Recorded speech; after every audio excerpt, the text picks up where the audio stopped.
Hello बच्चों, आज start करते हैं exercise 2.2 linear equation in one variable का क्वेश्चन नंबर 6 से 1 से लेकर 5 तक पिछले वीडियो में हमने समाप्त कर लिया है।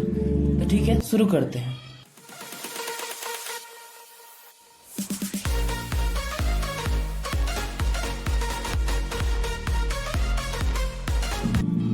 इस क्वेश्चन में जो है, इसमें हमारे LHS में दो टर्म है, एक ये और एक ये, और RHS में भी दो टर्म है, एक 1 और ये एक।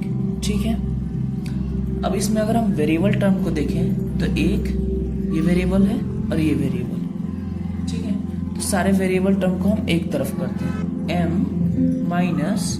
m-1 डिवाइडेड बाई 2, ये पहले से ही इधर है, और इस टर्म को इधर बुलाते हैं प्लस में, क्योंकि वो पहले से माइनस में है। तो आएगा plus m-2 divided by 3 equal to 1। ये पहले से था 1। ठीक है, अब हम यहाँ पे डिनोमिनेटर नहीं है तो 1 लगा के LCM का काम करेंगे।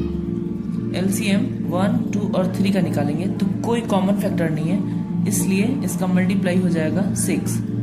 समझ रहे हैं? इसका LCM आ गया हमारे पास 6। अब हम क्या करेंगे, 1 से डिवाइड देंगे, 6 बार में कट रहा है तो 6m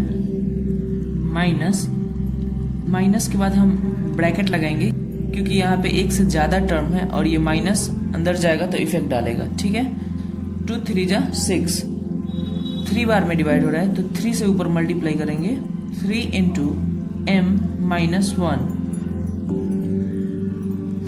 फिर प्लस का साइन है तो प्लस, 3 2 जा 6, 2 बार में कट रहा है तो 2 से ऊपर मल्टीप्लाई करेंगे इसमें m-2 में इक्वल टू 1। समझ रहे हैं? अब ये 6 डिवाइड में है सबके साथ तो जाएगा मल्टीप्लाई में इधर, तो आएगा 6m। अब इसको मल्टीप्लाई करवा देते हैं अंदर, इससे करेगा और फिर इससे, वैसे ही ये भी इससे और इससे। 3 से m में होगा तो -3m, और 3 का 1 में होगा तो माइनस माइनस प्लस हो जाएगा और 3।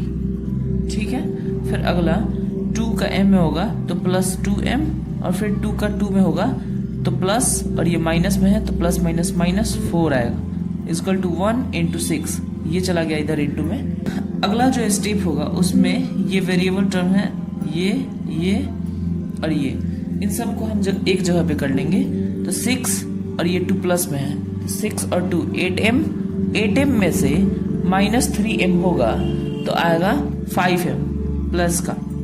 ठीक है, फिर ये जोड़ेंगे 3 और -4 है यहाँ पे, 3 और -4 तो आएगा -1 इक्वल टू 6 1 जा 6। समझ रहे हैं? अगला जो स्टेप होगा वो 5m इक्वल टू 6, और इस नॉन वेरिएबल टर्म को इधर भेजेंगे नॉन वेरिएबल के साथ तो +1 होगा क्योंकि माइनस में है, तो 5m इक्वल टू 7 आएगा, और lastly m is equal to 7 divided by 5। ये हमारा m की वैल्यू आ गया। अगला जो क्वेश्चन है ये हमारा 7 नंबर, इसमें हम सबसे पहले ये 3 जो है ना इस पूरे से मल्टीप्लाई कर रहा है, और ये 5 इस पूरे ब्रैकेट के अंदर वाले से मल्टीप्लाई कर रहा है। तो मल्टीप्लाई करने का तरीका होता है, इससे करेगा और ये 3 फिर इससे करेगा, फिर ये 5 इससे, फिर ये 5 इससे। समझ रहे हैं? तो 3 का जब t से होगा तो आएगा 3t, और 3 का जब 3 से होगा तो साइन क्या पहले करते हैं तो प्लस और ये माइनस, तो प्लस माइनस माइनस, 3 3 जा 9, फिर इज इक्वल टू 5 2 जा 10t। अच्छा, ये भी इससे जब करेगा तो साइन क्या पहले करेगा, तो ये 5 प्लस में है, कुछ नहीं होता है तो प्लस है, और 2 प्लस में तो प्लस प्लस प्लस देता है, तो 5 2 जा 10t, और ये 5 जब 1 से करेगा तो प्लस प्लस में ये भी और प्लस में ये भी, तो प्लस प्लस प्लस 5 हो जाएगा। ठीक है, अगला जो स्टेप होगा वो ये वेरिएबल टर्म है और यहाँ पे ये वेरिएबल टर्म है, तो एक तरफ करेंगे 3t, माइनस में आएगा 10t इक्वल टू 5 पहले से प्लस में है, और ये प्लस में 9 जाएगा क्योंकि इधर माइनस में है।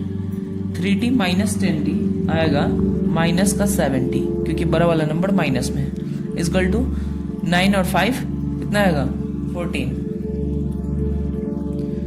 अब यहाँ पे t equal to 14 divided by -7, क्योंकि ये -7 t से मल्टीप्लाई कर रहा है तो इधर जाएगा डिवाइड में, ये हमारा t की वैल्यू आ जाएगा। आप चाहे तो यहाँ पे काट भी सकते हैं, कट जाएगा, 7 1 जा 7, 7 2 जा 14, तो जो t की वैल्यू आएगी वो 2/1 आएगा, और ये माइनस है तो माइनस लगेगा ही लगेगा।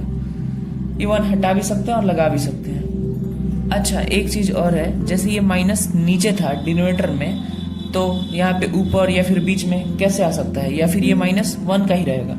तो देखिए इसका सीधा सा आंसर ये है कि ये जो माइनस है ना, ये माइनस फ्रैक्शन में कहीं पे भी है ना, तो वो कहीं पे भी लग सकता है। जैसे यहाँ पे 2/3 है और 3 के पास माइनस है, तो ये माइनस आप चाहें तो 2/3 यहाँ पे भी लगा सकते हैं, कहीं पे भी। मतलब ये कहने का मतलब है कि ये पूरा जो फ्रैक्शन है ना, ये माइनस में है, चाहे वो यहाँ हो माइनस, चाहे वहाँ हो। ये जो फ्रैक्शन है वो किस में है, माइनस में है। तो आप कहीं पे भी इसको शिफ्ट कर सकते हो, ऊपर नीचे से कोई मतलब नहीं होता, बशर्ते कि जब अलग अलग बात होगी, यानी कि न्यूमरेटर की बात होगी अलग और डिनोमिनेटर की अलग बात होगी, तो जिसका वो माइनस था वहीं पे लगेगा।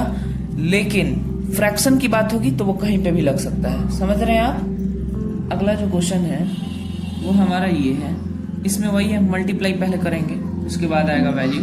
तो 15 से y में करेंगे तो 15y, फिर 15 में 4 से करेंगे तो माइनस 15 4 जा 60, फिर माइनस है तो माइनस 2 का y में होगा तो 2y, फिर 2 का 9 में होगा तो ये माइनस में, ये भी माइनस में है तो माइनस माइनस प्लस बनाएगा, 2 9 जा 18, फिर प्लस का साइन है प्लस 5y, और फिर ये प्लस में है, ये भी प्लस में है, प्लस 5 6 जा 30 इक्वल टू 0। अब यहाँ पे जो जो वेरिएबल है हम इधर ही रहने देंगे और नॉन वेरिएबल को उधर भेज देंगे।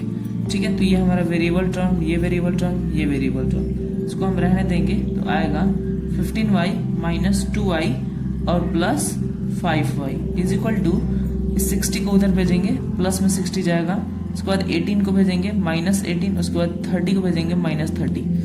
समझ रहे हैं? और कुछ तो है ही नहीं, यही था हमारा, ये था और ये था और ये था नॉन वेरिएबल। ठीक है, अगला जो स्टेप होगा हम प्लस माइनस का काम करेंगे। तो ये प्लस में है, ये प्लस में है, पहले इसको जोड़ लेंगे तो आएगा 20y और -2y इज इक्वल टू 60, और ये माइनस माइनस को एक जगह पे कर लेंगे जोड़ के, तो माइनस में आएगा 48। अगले स्टेप में हम माइनस करेंगे, 20y minus 2y is equal to 18y is equal to 60 minus 48, तो आएगा हमारा 12। ठीक है, अगले स्टेप में y is equal to 12 divided by 18, क्योंकि ये मल्टीप्लाई में था, ये कट भी सकता है, 6 से कट रहा है, 6 2 जा 12 और 6 3 जा 13, यानी कि y की जो वैल्यू आई वो 2/3 आगे का क्वेश्चन दोस्तों नेक्स्ट वीडियो में। धन्यवाद।